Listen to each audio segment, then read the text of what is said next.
এখন আমরা আরো একটি ছোট্ট শর্টকাটের মাধ্যমে আমরা কয়েকটি অঙ্ক সমাধান করব, যে অঙ্কগুলো বারবার বিভিন্ন পরীক্ষায় এসেছে।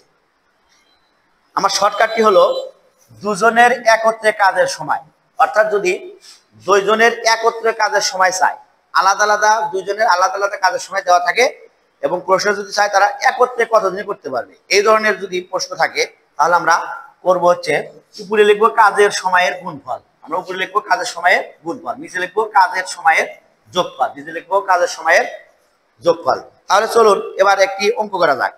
অঙ্কটি হলো রফিক একটি কাজ 10 দিনে করতে পারে, শফিক ওই কাজটি 15 দিনে করতে পারে, তারা একত্রে কাজটি কত দিনে শেষ করতে পারবে। তাহলে আমরা এখানে লিখবো, উপরে লিখবো কাজের সময়ের গুণফল। তাহলে রফিক করে 10 দিনে, 10 গুণন শফিক করে 15 দিনে, 10 গুণন 15, নিচে হবে 10 যোগ 15। তাহলে উপরে 10 গুণন 15, নিচে 10 যোগ 15 সমান হচ্ছে 25। তাহলে আমরা যদি 5 দিয়ে কাটি, 5 যায় 25 এর ভিতরে 5 বার, 5 যায় 10 এর ভিতরে 2 বার, আবার এই 5 15 এর ভিতরে যায় 3 বার, সমান 3 দুগুণে 6 দিন। অতএব রফিক ও শফিকের একত্রে কাজটি করতে সময় লাগবে 6 দিন।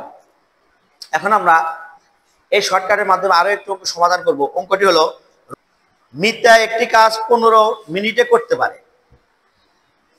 তার ছোট ভাইয়ের ওই কাজ করতে সময় লাগে দ্বিগুণ। তাহলে মিতা করে 15 মিনিটে, তার ছোট ভাই লাগে দ্বিগুণ মানে 30 মিনিট। দুজন মিলে কাজটি করলে কত মিনিটে কাজটি শেষ করতে পারবে। তাহলে উপরে হবে কাজের সময়ের গুণফল। তাহলে মিতা করে 15 মিনিটে গুণন তার ভাই করে দ্বিগুণ সময় অর্থাৎ 30 মিনিটে।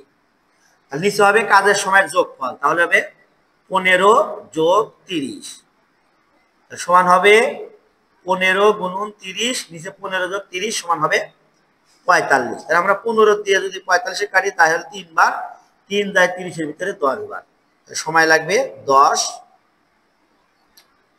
ঘন্টা।